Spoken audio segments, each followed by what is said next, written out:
Prophetic signs are happening so fast. It's getting to the point where you almost have to bury your head in the sand to not see where this world is headed.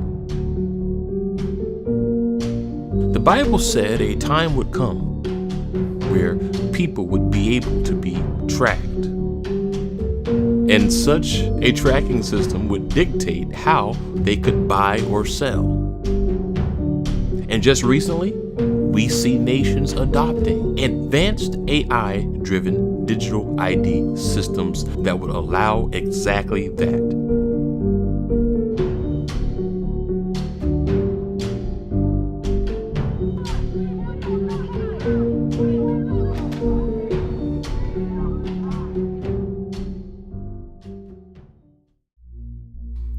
The Bible said a time would come where deception, the inability to perceive truth from false, would grow. And look at the world we live in, a world of increasing AI. I have a dream that, I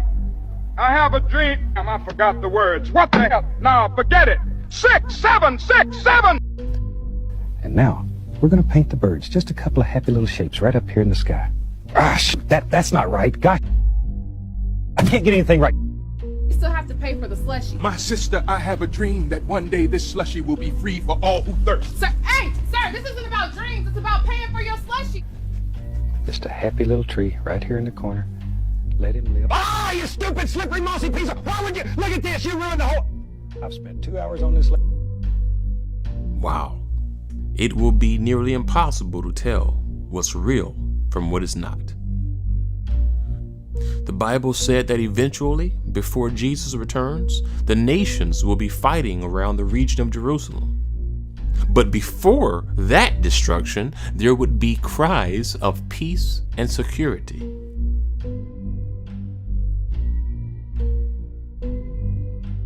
And here we see one of the most significant peace agreements among Middle East nations has been passed. I've said time and again, Donald Trump is the greatest friend that the state of Israel has ever had in the White House. And the amazing thing is this: Trump and Benjamin Netanyahu both agreed that such an agreement would not have passed if not for the involvement of Jared Kushner. Kushner, who holds no official position, but for some reason, whenever he is involved in Middle East peace talks, things just happen.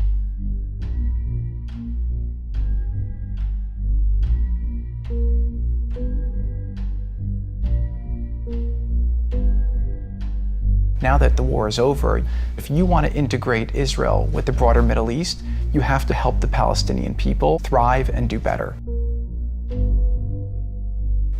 We're just getting started. Things just work out when he is involved, which is why he is now back into the picture. Kushner, the man who years ago brokered the Abraham Accords, bringing together the Abrahamic faiths through economic empowerment.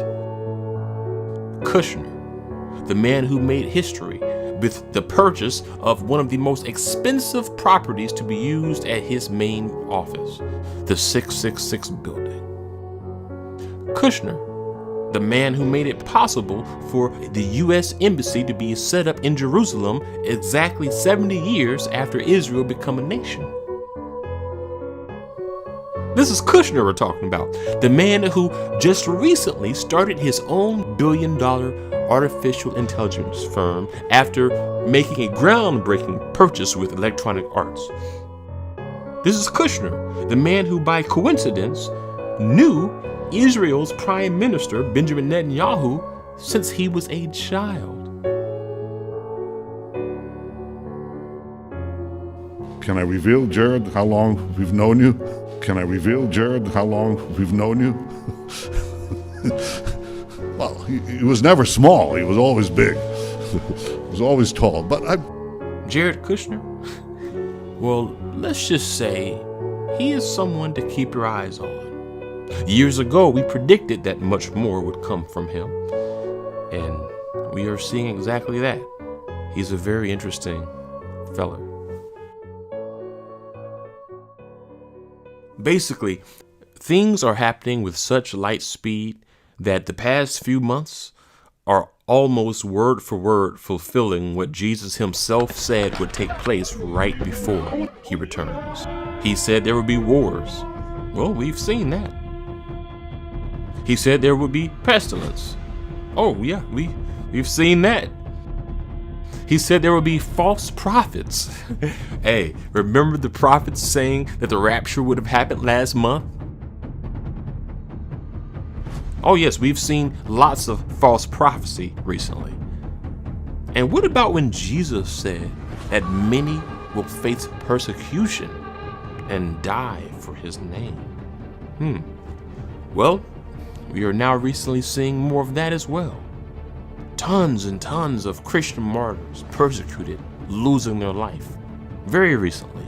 This year, more than 18,000 churches have been burned since 2009, and over 5 million Christians have been displaced. 1,000 Christians have been killed, including 7,000 this year.